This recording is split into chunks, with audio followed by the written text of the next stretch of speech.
O Congresso Nacional Peruano destituiu Pedro Castilho do cargo de presidente da República. O ato aconteceu logo depois de Castilho declarar estado de emergência e impor um toque de recolher em todo o país. Castilho disse que tomou a decisão de estabelecer o governo de exceção para restabelecer o Estado de Direito e também a democracia. Ele também tinha determinado o desarmamento, um governo de exceção e a elaboração de uma nova Constituição em até 9 meses. Também foram alguns pontos aí definidos. A vice Dina Boluarte deve ser conduzida ao cargo de presidente da República nas próximas horas. Vamos conversar com o nosso time sobre isso. Cadê o nosso Constantino? Temos o Constantino, Edu Novak. Deixa eu dar o meu boa tarde ao Consta. Fala, Consta, ótima tarde para você. Daqui a pouquinho eu dou meu boa tarde ao Serrão e também ao Marco Antônio, que vai fazer parte hoje do nosso 3 em 1. Mas, Constantino, eu quero entender um pouco e queria muito te pedir um paralelo da situação peruana com a situação brasileira. Porque nós estamos falando de um país que teve 6 presidentes em 6 anos. Um presidente, esse último, Pedro Castilho, absolutamente fraco e um sistema político muito complexo, né, Consta, da gente compreender aqui no país. Boa tarde, Paulo. Boa tarde a todos. Pois é, sem dúvida o Peru vem degringolando faz tempo, né? Desde Fujimori. E, na verdade, o que o Castilho fez foi uma tentativa de golpe e a situação é muito diferente da brasileira, né? Ele é o presidente eleito, enfraquecido por escândalos de corrupção. A turma lá fez o L e se arrependeu logo depois. Vamos lembrar que ele é apoiado por Lula e pelo PT, é um esquerdista radical, já tem aí militante esquerdista na imprensa chamando ele de conservador. Vejam só o grau de manipulação e distorção. Ele é um comunista, né? Um marxista, um petista e envolto em escândalos de corrupção. Era a terceira tentativa de impeachment dele. Ele resolveu dar um golpe, né? E seria a 4ª ditadura socialista instituída na América Latina. Já temos Cuba, Venezuela e Nicarágua, todos, não por acaso, todos esses regimes apoiados pelo PT de Lula. E aí ele não conseguiu ter apoio de ninguém, nem do legislativo, muito menos da população e daqueles que controlam os fuzis, né, as Forças Armadas. Tentou fugir para a Embaixada Mexicana, acabou preso. Não há nenhum paralelo com o Brasil, obviamente. Muita gente está tentando forçar esse paralelo ou usar como alerta para, se o Bolsonaro tentar fazer alguma coisa, mostrar que ele pode acabar na mesma situação, pode acabar preso. Sem dúvida, Bolsonaro não é acusado de nenhum crime, à exceção das invencionices do próprio PT. Ele tem bastante apoio popular, a gente vê isso nas ruas, ao contrário do presidente eleito pelas urnas, Lula, e ele tem apoio, pelo menos nas bases, das Forças Armadas. Resta saber, obviamente, da cúpula, né, dos generais e tudo mais. A situação é bem diferente e fica aí um baita dilema, um baita bug para a esquerda, né? Eles falam tanto em salvar a democracia, fizeram tucanos, né, como Armínio Fraga, Amoedo, Meirelles, fizeram um L para supostamente salvar a democracia, e aí estão vendo quem realmente é ameaça para as democracias na América Latina. A turma apoiada pelo Lula, da esquerda, a turma do Foro de São Paulo. Serrão, o ex-agora presidente do Peru, Pedro Castilho, foi preso, inclusive, segundo fontes, está na prefeitura de Lima, ainda encarcerado por ali. A situação no Peru é absolutamente dramática e a gente continua acompanhando aqui na programação da Jovem Pan. Mas o meu ponto para você é muito simples. Ele foi convidado para a posse de Lula, mas, ao que me parece, não vai rolar o comparecimento. Saudações, meus amigos, meus amados haters. Né? Peru fez o C de corrupto. Não deu certo. Então vejam, a América Latina tem suas lições a apresentar. A turma do Foro de São Paulo já deve ter tomado aí a sua primeira lição imediata de que não dá para vir mais com solução golpista para resolver nenhum problema institucional. Esse caso do Peru é emblemático. E esse aviso do Peru é do Peru. Ele não se aplica a Jair Bolsonaro, não. Jair Bolsonaro não está planejando nem pensou golpe nenhum. Isso é a narrativa esquerdista que fica toda hora querendo contar essa história. Até agora, o presidente Bolsonaro tem se comportado dentro das 4 linhas da Constituição Federal. Tem gente que não está gostando disso, mas aí paciência de quem não gosta. Bronca é ferramenta de otário. Agora, o peruano malandro achou que poderia dar um golpe de Estado. Golpe de Estado é algo extremamente complexo. Você só consegue dar um golpe de Estado efetivo se você tiver 2 apoios fundamentais.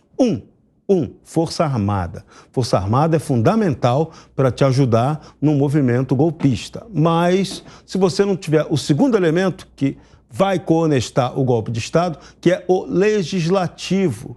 Você tem que ter o apoio de alguma casa do Congresso do seu país para dar o golpe. Se você não tem, você não tem a menor condição de fazer nenhum movimento abrupto de tomada do poder ou de virada de mesa, que foi isso que tentou o peruano. Ele tentou, se deu mal. O Congresso, na mesma hora, impeachment nele. Então, quem levou o contragolpe foi rápido, porque a reação foi imediata lá. Mas isso acontece em qualquer lugar. Então, vamos repetir, hein? Quem quer dar golpe tem que ter apoio de militar e tem que ter apoio de uma parte do Congresso, tá? Sem isso, não acontece o golpe. Entendeu? Se você não entendeu, então entenda. Entenda por que isso não vai acontecer no Brasil. Não vai? Quem garante? E se o futuro presidente Stalinácio, que está dizendo, está fazendo o mesmo papo do colega peruano, tá? Disse que aqui no Brasil, quando ele assumir, primeiro decreto vai desarmar os brasileiros. Só que vai desarmar a turma honesta, que tem arma. O peruano fez isso. É necessário fazer tomar medidas de exceção para restabelecer a democracia. Vamos usar a força, vamos usar o Supremo, as leis para restabelecer a democracia. Vocês estão ouvindo esse papo? Já estamos ouvindo esse papo no Brasil, hein? E não é o presidente da República que está dando esse papo, não. Então vejam bem. Cuidado, o santo é de barro, a situação institucional é muito frágil em todos os lugares, inclusive aqui. Então, isso que aconteceu agora no Peru é uma lição muito importante, companheirinho do Foro de São Paulo indo para o saco, isso vale para a turma de Luiz Inácio Lula da Silva saber que o PT não pode chegar ao poder, já tomou o poder, mas não pode chegar à presidência esculachando o povo brasileiro, porque vai ter reação. Agora, Constantino, do ponto de vista institucional, a gente obviamente vai questionar essa determinação do presidente do Peru de dissolver o Congresso, mas a Constituição do Peru prevê, dependendo de uma série aí de exigências que são colocadas, a autorização para que um presidente da República vá lá e destitua o Congresso. Mas o meu ponto aqui é justamente sobre a rapidez desse processo, né? Nós estamos falando aí de 1 hora depois da destituição promovida pelo presidente Castilho, o Congresso peruano foi lá e promoveu o impeachment. Podemos dizer que você nunca viu um impeachment tão rápido na história da humanidade? É porque ficou muito transparente que se tratava de um golpe, né? Não tinha as prerrogativas, a própria Suprema Corte lá já se manifestou sobre isso, né? E ele está fugindo de um processo de impeachment, o terceiro. Assim como a Cristina Kirchner, que foi condenada em primeira instância, tratamos disso ontem aqui, tá se dizendo perseguida, está bancando a coitadinha inocente e com o apoio de Gleisi Hoffmann, do Lula e do PT, é isso que eles fazem sempre, né? A esquerda só tem projeto de poder. É muito importante ficar claro isso, né? Eles vão tentando por todos os métodos. Agora, no Brasil, Paulo, me parece que, em que pese o alerta do Serrão, né, de servir de lição para se tentar ir com muita sede ao pote, no Brasil a situação é um pouco diferente. Primeiro porque o legislativo muitas vezes se mostra isso aí que vemos, né, um bando de pusilânimes pensando apenas em aprovar fura-teto de não sei quantos bilhões. Ali no Peru, pelo menos, a turma agiu rápido para proteger o país, né? E, em segundo lugar, tem a questão da Suprema Corte. Nós estamos vendo aí o que o Alexandre de Moraes está fazendo, acatando todas essas teses fajutas do próprio PT e do Zanin, que é cotado para ir para o próprio Supremo, o advogado do Lula, que faz ministro chorar de emoção, né?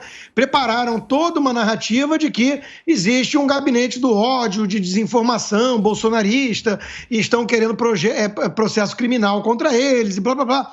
E aí, com base nisso, o homem está descontrolado lá no Supremo, mandando prender todo mundo, que é como se os militares no Peru estivessem omissos ou calados e a Suprema Corte, estivesse aliada ao Castilho e o Congresso todo submisso. Esse seria um cenário muito pior e é o cenário que se apresenta para o Brasil.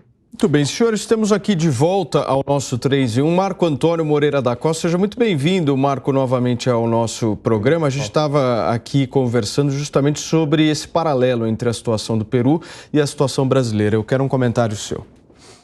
Primeiro, boa tarde a todos. É um prazer estar de volta aqui no 3 em 1, hoje, né? Eu gosto de trabalhar dentro desse espírito que o Constantino trouxe, de como a esquerda brasileira e a imprensa gostam de confundir as pessoas. Então, por exemplo, nós temos na nossa Constituição um artigo 142. E a maneira como o artigo 142 é trabalhado pela imprensa e pelo próprio Poder Judiciário e por qualquer pessoa que tente, né, de alguma forma hipotética, levantar questões a respeito, isso acaba se tornando um tabu. Porque se você menciona isso, já te chamam de golpista. Muito antes de te chamarem de golpista, a gente aqui no 3 em 1, quantas vezes a gente falou? O Bolsonaro era chamado de golpista, fascista, genocida, todos os idas e istas que existem, e você consegue verificar que não tinha absolutamente nada de antidemocrático, não só no discurso, como na postura do Bolsonaro. E hoje a gente vive uma situação de descalabro total. O judiciário reina supremo, numa república onde você tem um legislativo completamente acuado e acovardado, que a partir da transição no dia 1º de janeiro, nós teremos um executivo que tem já o espírito, tem o DNA autoritário, vinculado a esses dois poderes. Então não vai ter a quem recorrer. Marco, eu sou censurado na imprensa. Marco, eu tenho problemas no legislativo. Esquece. A espiral do silêncio ela vai piorar e não vai ter para quem recorrer, porque muito se fala de perseguição. O Lula usa, né, esse exemplo dele para confundir as pessoas. O judiciário me perseguiu. Meu amigo, judiciário, primeira instância, ele teve a possibilidade de recorrer, foi ao STJ depois. Quer dizer, a decisão dele já era confirmada em várias instâncias. Segunda, STJ. Quando você tem a perseguição vindo do Supremo, não tem para quem recorrer. E tem artigo na Constituição que dá a saída para isso. Só que virou uma espécie de... virou um tabu falar sobre isso. Ninguém pode falar sobre isso. Constantino, segundo o jornal El Comercio do Peru, o presidente Pedro Castilho, a primeira-dama e outros membros, inclusive da família dele, foram vistos reunindo alguns pertences e malas, justamente indicando uma possibilidade de saída do país. E aí a própria polícia peruana foi lá e o prendeu. Como é que você vê essa prisão e principalmente os desdobramentos dessa história, né? Porque nesse momento, segundo a imprensa peruana, ele está na prefeitura de Lima. Ele tentou fugir, parece, pela Embaixada do México, né? E foi detido antes. É boa notícia, mas os desdobramentos, Paulo, eu vou falar sobre um deles aqui, que chega a ser hilário. Nós estamos lidando com palhaços, né? Ou pelo menos gente tão canalha que trata o povo como palhaço. Que eu estou falando, obviamente, da velha imprensa. A Jovem Pan é a única exceção no meio de um bando de militante esquerdista. Eis que na Globo, na Wikipedia e companhia, Castilho já é um conservador. Ariel Palácios já chamou ele de perfil conservador e na Wikipedia demoraram 1 hora de golpe para já mudar e colocar conservador. Mas como nós temos boa memória e nunca vamos deixar esses militantes enganarem a nossa audiência, vamos ler aqui a mensagem do Lula, né? Quero parabenizar Pedro Castilho pela importante vitória no Peru e saudar o povo peruano pelas eleições livres e democráticas. O resultado das urnas peruanas, é sempre das urnas, é verdade, é simbólico e representa mais um avanço na luta popular em nossa querida América Latina. Quem pariu o Mateus que o embale. Agora vão querer jogar esse golpista comuna pro lado de cá? Quer dizer, é tão patético, isso é que nem o Barroso falando que na Venezuela existe uma ditadura de direita, porque os militares estão com Maduro. Quer dizer, é um negócio tão tosco isso. Olha, nós vamos aos fatos. A América Latina tem 3 ditaduras em curso hoje, sanguinárias, né, terríveis, assassinas, e as 3 são de regimes socialistas apoiados pelo PT do Lula. O Peru quase vira a 4ª. Foi impedido pelo Congresso e pelas Forças Armadas do Brasil. É curioso imaginar que tanto Tucaninho, respeitado pelo mercado, fez o L para salvar a democracia brasileira com Lula. Serrão, então Pedro Castilho é de direita. Fala sério, né? Isso é a grande piada. O cara é do Foro de São Paulo. Esquerdista Zé Ruela pura. Não tem esse papo. Agora estão inventando mais essa narrativa. Então vou inventar uma também. Olha só. Pedro Castilho não estava fugindo com a família. Chamei o meu VAR aqui, meu VAR do cinismo, me informou que ele estava apenas adiantando as malas para poder vir para a posse do companheiro Lula. Então ele não estava fugindo. Isso é mentira, entendeu? Então, olha, todas as narrativas idiotas podem ser construídas à vontade.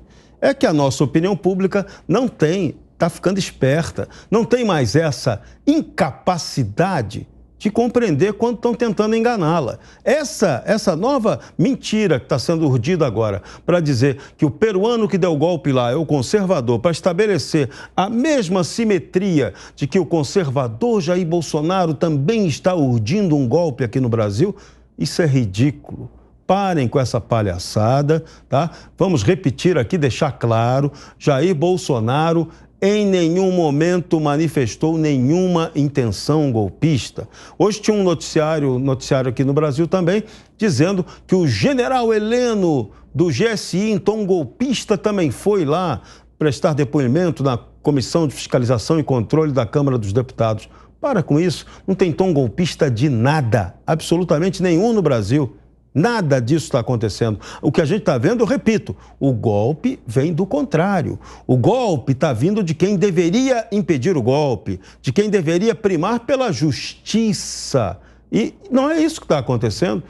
O Brasil está vendo aí quem está tentando dar golpe. Não é o Bolsonaro. Agora, o peruano foi estúpido. Repito, você para dar golpe tem que ter apoio de militar e tem que ter apoio parlamentar. O cara não teve nenhum. Tanto que ele sofreu aí o impeachment em tempo recorde, quase que em tempo real, pela idiotice que ele tentou praticar por lá. Então, Foro de São Paulo, aprenda, não tem mais espaço para esse modelito de vocês, a não ser na Venezuela, em Cuba e lá na Argentina, que está indo mal das pernas. Mas no resto, não vai dar. Aqui no Brasil, não vai dar. O golpe de Lula não vai dar. Esse papo de que vai desarmar as pessoas de bem e deixar a bandidagem ligada a ele, livre, leve e solta, não vai colar. A população brasileira também não aceita isso. Então, não adianta achar que o Supremo vai conestar tudo, porque também não vai. Já temos aí petista, eu lembro, hein? Já tem petista batendo no Alexandre de Moraes, porque tem preocupação de que o Alexandre possa ser aí um aliado do Alckmin num eventual movimento para uma derrubada do Lula também por impeachment, se ele não conseguir construir base política. Então, vamos devagar, Petelândia, que a coisa é muito esquisita por aqui também. Marco, qual que você acha que será o posicionamento do PT em relação a esse caso de hoje? O PT abraça os seus iguais, os seus políticos de estimação aí que promovem qualquer tipo de barbaridade. A gente tem um melhor exemplo disso no debate presidencial, quando o Bolsonaro, inclusive, perguntou para o Lula o que ele achava do amigo dele, ditador da Nicarágua, e o Lula não respondeu, na maior cara de pau. E quando responde em nota oficial, elogiosa e sempre, né, trazendo agora... O Brasil quer restabelecer o protagonismo da Venezuela. O Brasil vê a condenação da Cristina Kirchner como um absurdo. Vai ser o Brasil, porque se o PT governar o Brasil, essa vai ser a postura do Brasil enquanto república para o mundo, né? A gente fala muito em pare internacional. O Brasil, ele vai... A proposta do PT é se unir com esse bando de lixo que tem aqui em volta. Lixo esquerdista de quinta categoria, tudo ditadura, o projeto de ditadura, se ainda não tá para virar, né? Essa é a mentalidade dos caras, eles querem o poder acima de tudo. Infelizmente, a gente tem também a conivência de uma imprensa corrupta, que está só esperando vir o dia 1º de janeiro para que os cofres do BNDES sejam abertos e eles consigam pegar o dinheiro de pai para filho, melhor que dinheiro de pai para filho, e nadar na grana, porque é isso que vai acontecer. E essa mesma imprensa não vai mais fazer aquelas reportagens adversativas. O Brasil vai bem, mas vai mal. Vai ser o contrário. Vai desaparecer, a negatividade vai desaparecer E ostentar o Lula como se fosse um líder, um pai caridoso, tentando recuperar o Brasil do desastre econômico que foi o governo do Bolsonaro, vai ser a manchete dos jornais a partir de janeiro do ano que vem. Já é hoje, mas isso daí vai se intensificar ainda mais no ano que vem.